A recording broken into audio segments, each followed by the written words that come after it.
नमस्कार श्रोते हो, दीपक रेगे कथाकथन चॅनलवर तुम्हा सगळ्यांचं मनापासून स्वागत.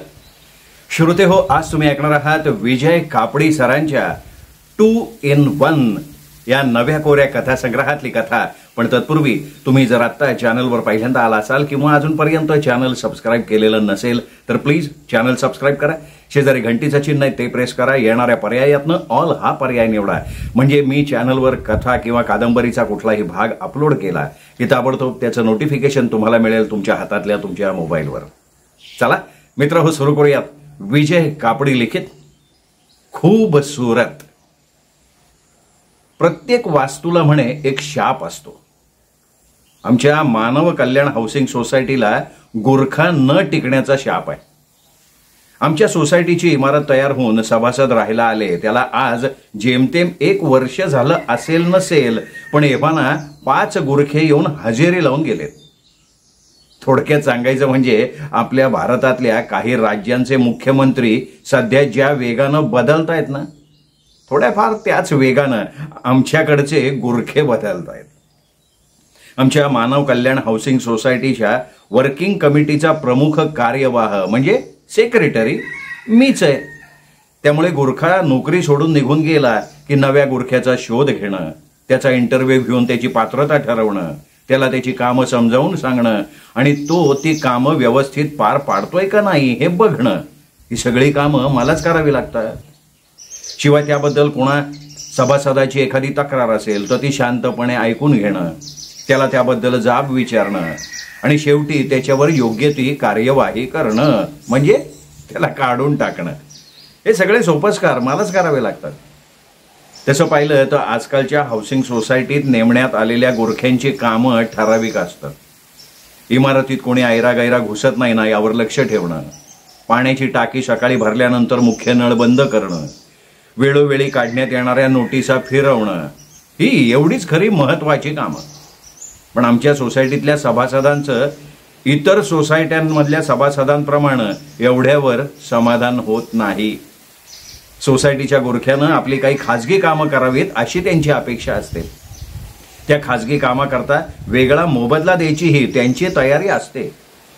सकाळी उठून दूध केंद्रावर जाऊन दूध आणण्याचं काम, लहान मुलांना त्यांच्या 10-12 किलो वजनाच्या दप्तरासह शाळेत पोहोचवण्याचं आणि परत आणण्याचं काम, गिरणीमध्ये जाऊन दळण आणण्याचं काम, रेशनच्या रांगेत उभं राहून 700 ग्रॅम किंवा अशाच काहीच्या वजनाची साखर आणण्याचं काम इत्यादी कामं ही गुरख्यानं चोख बजावायला पाहिजेत अशी सभासदांची अपेक्षा असते.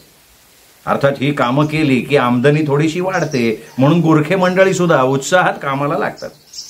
पण या छोट्या छोट्या कामांच्या कटकटी वाढायला लागल्या की संबंधित सभासदांबरोबर त्यांचे खटके उडायला लागतात.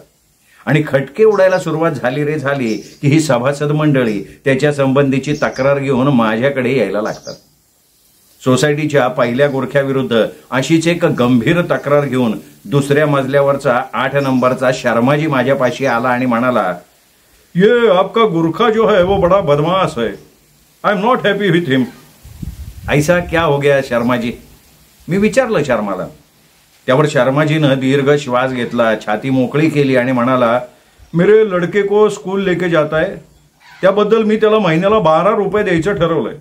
तुम्हाला ठाऊक आहे आजकाल शाळेला जाणाऱ्या लहान मुलाच्या दप्तराचं वजन वह्या पुस्तकं घातल्यानंतर 10-12 किलो नक्कीच भरतं. ती तसली वजनदार दप्तरं मुलांना उचलावी लागू नयेत म्हणून आपण गुरख्याकडे ते काम सोपवून टाकतो. पण आज सकाळी तुमचा हा 1.5 शहाणा गुरखा जीभ लांब करून मला विचारतो कसा. काय काय काय म्हणाला काय तो? म्हणाला, ये बैग इतना भारी क्यों है, इसमें आप मोठे मोठे पत्तर तो नहीं ना डालते. एका मामूली गुरख्यानं माझा असा इन्सल्ट करावा. इस महीने का पगार देकर आप उसे हकाल दीजिए. त्याला हाकलून लावल्यानंतर आलेला दुसरा गुरखा विनम्र स्वभावाचा होता. दप्तरात खरेखुरे दगड ठेवले असते ना तरी त्यांनी तक्रार केली नसती. पण का कोणास ठाऊक सोसायटीतल्या सभासदांना तो मान देत नसे, सलाम करून अभिवादन करत नसे. एक दिवशी त्याच्याबद्दल तक्रार घेऊन पहिल्या माळ्यावरचा बालसुब्रमण्यम माझ्याकडे आला. आपली पायगोळ लुंगी अर्धी करून कमरेला खोचत म्हणाला, I am not happy with your Gurkha. Why what happened? मी पण क्वेश्चनलो. Whenever I pass from the gate this bloody fellow ignores me completely. हमको सलाम नहीं करता. अच्छा ये बताओ, आपको कभी सलाम करता क्या? नहीं तो मी ही आठवून सांगितलं. देखो देखो, आप सेक्रेटरी है फिर भी आपको सलाम नहीं करता है वो. हमको तो सलाम करताच नहीं है. एक बार मैंने उसको पूछा क्यों नहीं करता सलाम, ही करके हसताय, सिल्ली फेल्लो. त्याच्यानंतर आलेल्या गुरख्यानं गोवानीज किरिस्तावाला पाववाला म्हटलं. गोवेकर डिक्रोज सकाळी सकाळी घरी येऊन सांगायला लागला, this Gurkha is first grade scoundrel. तू काय सांगता, एक नंबरचा माल किर्याद असा तो. काय डिक्रोज, उगाच तुमच्या पोर्तुगीज शिव्या इथे कशाला घालताय? काय झालंय ते सांगाल का नाही? डिक्रूजच्या तोंडातून बाहेर येणाऱ्या शिव्यांना मी तांबडा बावटा दाखवला. सांगता रे सांगता, त्याच तर सांगू कायला हाव. अरे हा माझ्यासाठी दूध केंद्रावर सकाळी सकाळी जातो, दूध घेऊन येतो. काय उपकार नाही करत माझ्यावर.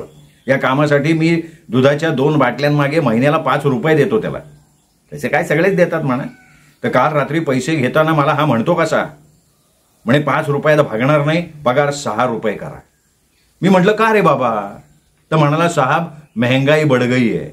मग मी त्याला विचारलं, म्हटलं महागाई बढ़ गई तो क्या दुनिया में तुमको अकेले कुछ बढ़ गई क्या? तुम्हारा पगार बढ़ गया तो हमारी महंगाई नहीं बढ़ जाएगी क्या? आता मला वाटलं एवढं ऐकवल्यावर तो गप्प बसेल, पण नाही ना. अरे च्या, तुम्हाला लागेल असं काही म्हणाला का तो? मी काळजीच्या सुरात डिक्रोजला विचारलं. नाही लागेल असं नाही, पण झोंबेल असं म्हणाला मला. तुम्हाला म्हणतो कसा, हम तुम्हारा दूध नहीं लाएंगा, तुम्हारे घर में आराम से 8 बजे तक तुम सोता है और 5 रुपए के लिए हम सुबह 4 बजे ठंडी में उठकर लाइन में खड़ा रहना पड़ता है हमको. आता माका सांग, हा 1.5 दमडीचा गोरखा माझ्यासारख्या 2,000 रुपये पगार घेणाऱ्याशी बरोबरी करायला लागला का नाही? नाही, असं चालणार नाही. लाथ मार, बाहेर काढ त्याला. तुला भीती वाटत असेल तर मी लाथ मारीन त्याला, मला सवय आहे लाथ मारायची. आणि एवढं बोलून डिक्रूजनं हवेतल्या हवेत त्या गुरख्याला लाथही मारली. मी डिक्रूजला शांत केला. गुरख्याला बोलवून त्याला लाथ न मारता महिन्याचा पगार हातावर ठेवून तुझं काम समाधानकारक नाही, अर्थी तुझी नोकरी पुढे चालू ठेवणं आम्हाला शक्य नाही एवढं सांगितलं. नोकरीवरनं काढून टाकलं त्याला. आणि मग अनंताच्या शोधाप्रमाणे माझा नव्या गुरख्याचा शोध पुन्हा सुरू झाला. आणखीन 2-3 वेळा सभासदांच्या तक्रारी आल्या म्हणून गुरख्याला काढून टाकल्यानंतर मात्र मी प्रचंड वैतागलो. एक दिवशी मी सगळ्यांना मीटिंगसाठी बोलवलं आणि स्वच्छ सांगून टाकलं की बाबांनो, आता हा पोरखेळ पुरे करा. साधी साधी क्षुल्लक कारणं घेऊन गुरख्याविरुद्ध तक्रारी माझ्या पुढे काही आणू नका. तुम्हाला आमका गुरखा काही कारणासाठी नकोय ना, मग ठीक आहे ना, मी त्याला त्या क्षणी कामावरनं कमी करून टाकतो. पण नवीन गुरखा आणायचं काम मात्र तुमचं. जो तक्रार घेऊन येतो त्यांनी नवीन गुरखा आणायचा, बस ठरलं. माझ्या मुद्देसूद बोलण्याचा नाही म्हटलं तरी थोडा परिणाम झाला. 2-1 महिने गुरखा न बदलता गेले. एक दिवशी डिक्रूज माझ्याकडे आला आणि म्हणाला, मी नवा गुरखा आणलाय. नवा गुरखा म्हणजे आता आहे त्या गुरख्याला काढून टाकायचा? त्याने असं तुमचं काय घोडं मारलंय? नाही, त्याने माझं घोडंही नाही मारलेलं, वाघही नाही मारलेला, पण मला त्याचे तिरके डोळे आहेत ना, ते तेवढे पसंत नाही आहेत. तिरळा, शिवाय तो डोक्याला तेल थोडं जादा लावतो. आमच्या या नव्या कोऱ्या सुंदर सोसायटीला असला बावळट्ट दिसणारा गुरखा शोभून दिसत नाही. त्याच्याऐवजी मी ह्याला घेऊन आलोय. आणि एवढी प्रस्तावना करून त्यांनी दाराच्या दिशेनं बघितलं आणि तो म्हणाला, आओ शेरसिंग, अंदर आओ, हमारे सेक्रेटरी साहब आहे. मी दाराच्या दिशेनं पाहिलं आणि थक्क होऊन पाहतच राहिलो. सबंध दार मावून जाईल एवढा जवळजवळ 6 फूट उंचीचा, ऐन 25शीचा धट्टा कट्टा राजविंडा तरुण तिथे उभा होता. गोऱ्या पान वर्णनाच्या त्या तरुणानं अंगात फॅशनेबल कपडे घातले होते. निळीशार जीन पॅन्ट आणि चट्टेरी पट्टेरी भडक रंगाचा शर्ट त्यांनी अंगात चढवलेला होता. आपले लांब केस त्यांनी मागे वळवलेले होते. मी पुरता गोंधळलो. डिक्रूजला विचारायला लागलो, अरे पण तू आणलेला गुरखा कुठं आहे?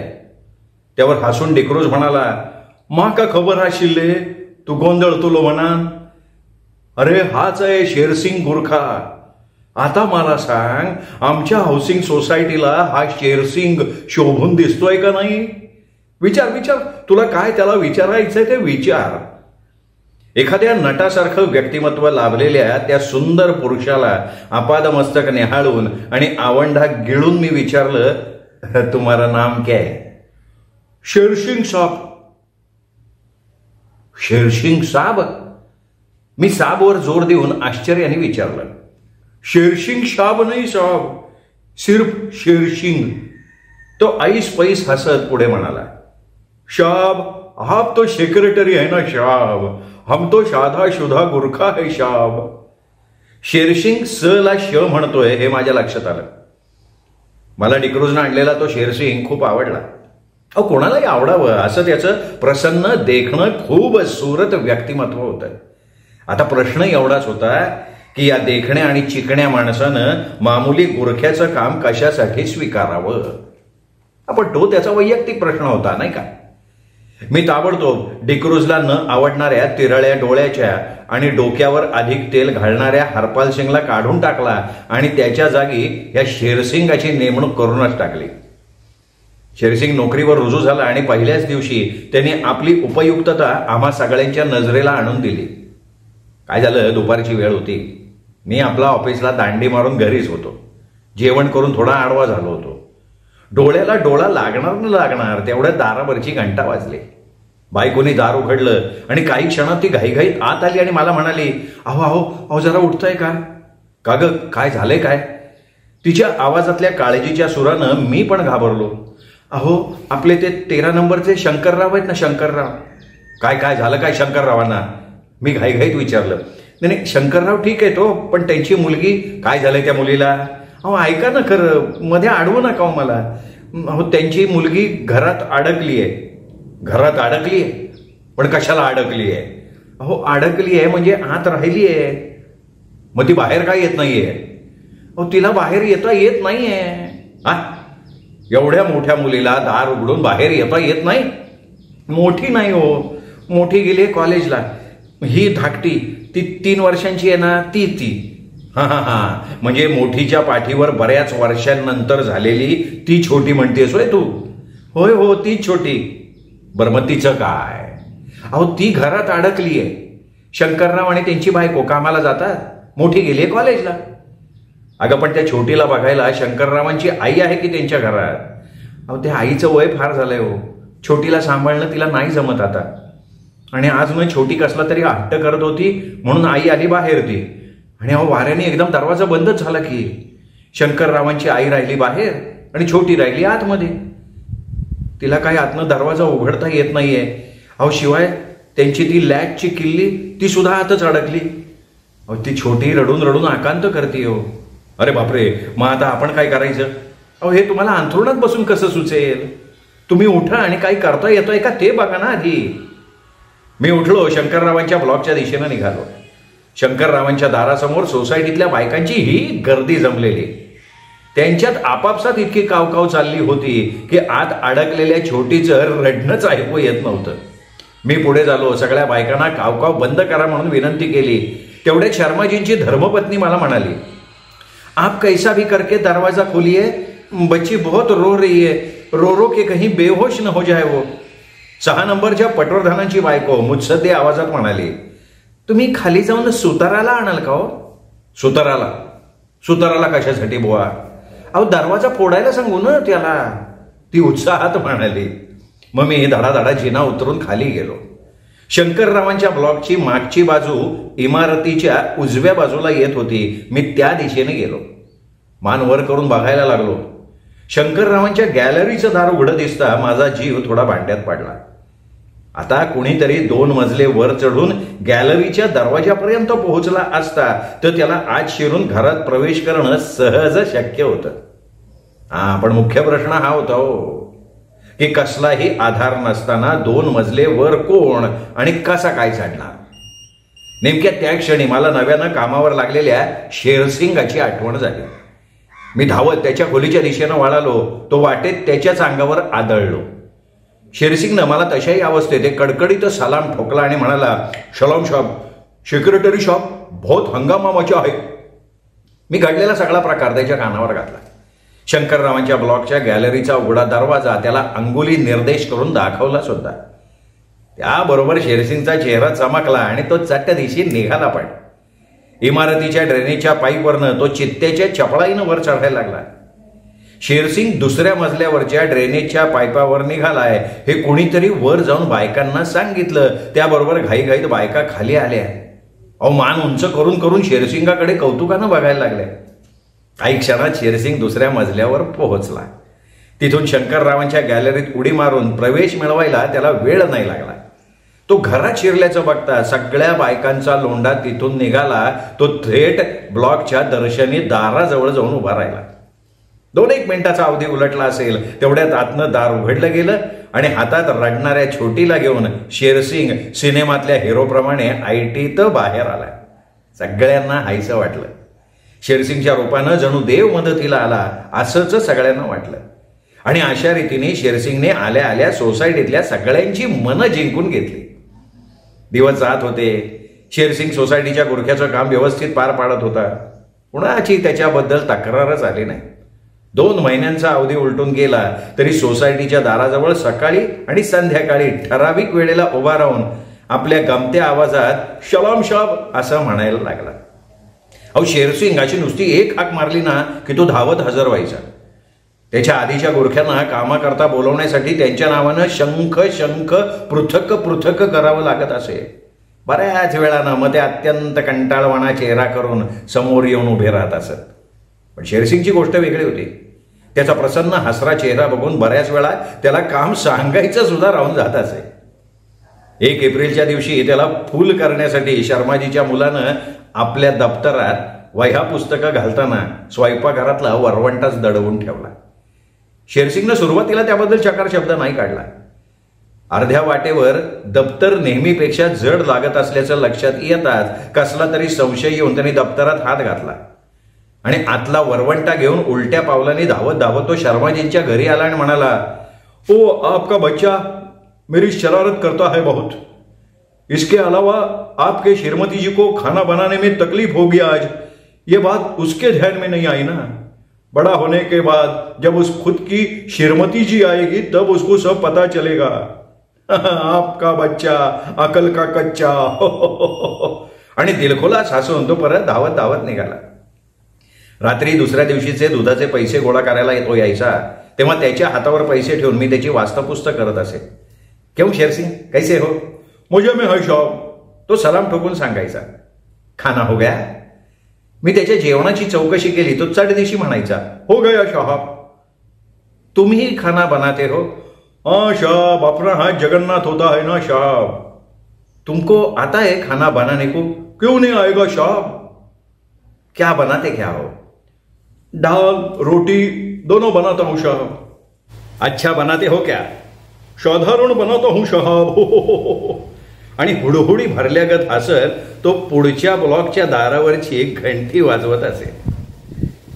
एकदा पहाटे उठून दुधासाठी जाताना पैसे घेण्याकरता खोलीत गेल्यानंतर आपण पुरते नागवलो गेलोय हे त्याच्या लक्षात आलं. पण शेरसिंगनं त्या क्षणी स्वतःला सावरलं. दुसऱ्या एका शेजारच्या सोसायटीच्या गुरख्याकडनं त्यांनी पैसे उसने घेतले आणि आम्हा सगळ्यांना त्यांनी दूध आणून दिलं. आणि मग आमचा चहा वगैरे झाल्यानंतर एकंदरीत जीवनाबद्दल 4 चांगले विचार आमच्या मनात येत असताना पुढे होऊन त्यानं आपल्या खोलीत झालेल्या उलथापालथीची कहाणी आमच्या कानावर घातली. मानव कल्याण हाऊसिंग सोसायटीतला प्रत्येक सभासद हळहळला. सेक्रेटरी या नात्यानं मी ताबडतोब नोटीस काढली. घडलेल्या घोर प्रसंगाचं काळजाला हात घालणाऱ्या शब्दात वर्णन करून साऱ्यांना शेरसिंगाला सढळ हाताने मदत करण्याचं आवाहन सुद्धा केलं. अहो, साऱ्यांनी शेरसिंगला पैशाची मदत तर केलीच, शिवाय आपल्याकडचे जुने कपडे लत्तेही त्याला दिले.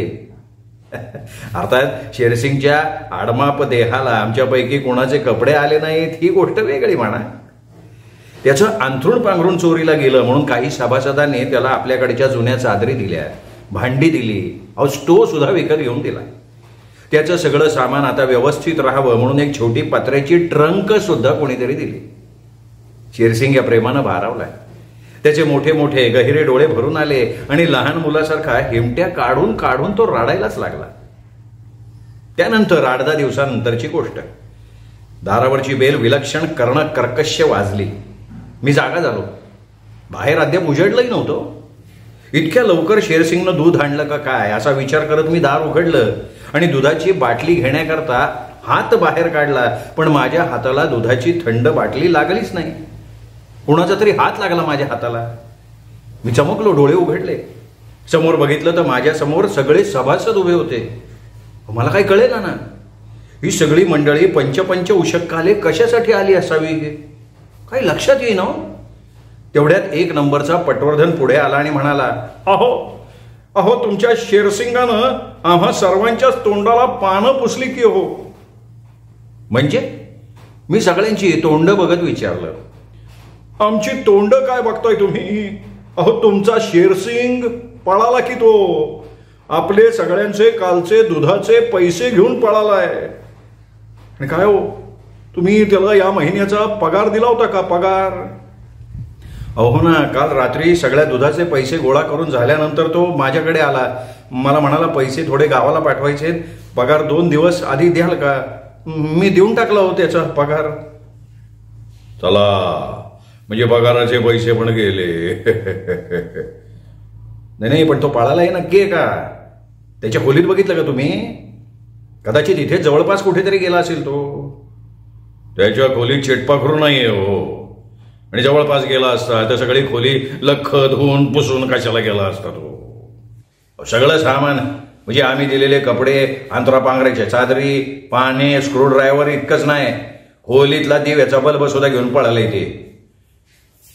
आपण दिलेलं सगळं सामान नेलं त्याने? हा ना, मी दिलेल्या ट्रंकेत सगळं सामान भरून गेला होतो. अरे बापरे, म्हणजे त्याने केसानं आपल्या सगळ्यांचा गळा कापला म्हणायचं. पण त्याला तर घेऊन आला होता डिक्रूज. हा असला बदमाश माणूस आणून दिल्याबद्दल त्या डिक्रूजला जाब विचारला पाहिजे. कुठे आहे तो डिक्रूज? का तो सुद्धा पळाला? तोंड सांभाळून बोला, हा भांगाचा असा. I am here only. अरे पण तुमच्यापेक्षा जास्त नुकसान त्यांनी माझं केलंय. अरे तुम्ही दिलेलं जुनं सामान घेऊन तो पळाला, पण आमच्या घरची कितीतरी त्रास सोसून आणलेली लेडीज सर्वंट घेऊन पळालाय तो. काय सांगताय? तुमची ती मेरी का फेरी, तिला घेऊन पळाला तो? आता तो तिला घेऊन पळाला की ती त्याच्याबरोबर पळाली काय माहिती. अरे पण दोन्हीचा अर्थ एकच आहे ना, अर्थ एकच आहे ना. आमच्या घरची सर्वंट नाहीशी झाली. आता घरातली सगळी कामं मला करावी लागणार आहे तो. पहाटे पहाटे झुंजूमुंजू होत असताना शेरसिंगनं दिलेल्या या धक्क्यानं आमची झोपच उडाली. आम्ही सगळे हादरलो. मग मी सोसायटीचा सेक्रेटरी या नात्यानं तिथल्या तिथे सभासदांची एक इमर्जन्सी बैठक घेतली. उभ्या उभ्या घेतलेल्या या बैठकीत आम्ही या निष्कर्षाला पोहोचलो की शेरसिंग पळाला हे एका परीनं खूप छान झालं. तो त्या पोरटीला घेऊन पळाला हे तर अतिशय उत्तम झालं. अहो त्याच्या त्या दिलखुलास वागण्यानं, प्रसन्न खेळकर व्यक्तिमत्वाच्या प्रभावानं आम्हा सभासदांपैकी एखाद्याची वयात आलेली तरुण मुलगी पळून गेली असती. तसं कशाला? आम्हाला कंटाळलेली आमची बायकोच त्याच्याबरोबर पळून गेली असती तर मग उजळ माथेनं समाजात फिरणं आम्हा मानव कल्याण हाऊसिंग सोसायटीवाल्यांना शक्य तरी झालं असतं का? सांगा बरं. आणि मग तसला गंभीर प्रसंग आमच्यावर न आणल्याबद्दल खूप सूरज शेरसिंगाचे त्याच्या अनुपस्थितीत आभार मानून आणि बैठक संपल्याचं जाहीर करून आम्ही सगळे दुधाची गाडी निघून जाईल या भयानं धावत पळत दूध केंद्राच्या दिशेनं निघालो. श्रोते मित्र हो, ही होती विजय कापडी सरांची कथा खूप सुरत. खूप सरत शेरसिंग. तुम्हाला आवडला असेल व्हिडिओ लाईक करा, कमेंट करा, मित्रपरिवारात नातेवाईकात हा व्हिडिओ शेअर करायला काहीच हरकत नाही. आणि हो, चॅनल सबस्क्राईब करायचं राहिलं असेल तर प्लीज चॅनल तेवढं सबस्क्राईब करा. शेजारचं घंटीचं चिन्ह आहे तेही प्रेस करा. चला मित्र हो, पुन्हा भेटूयात कापडी सरांच्या आणखीन एका कथेसह पुन्हा कधीतरी. तोपर्यंत नमस्कार मित्र.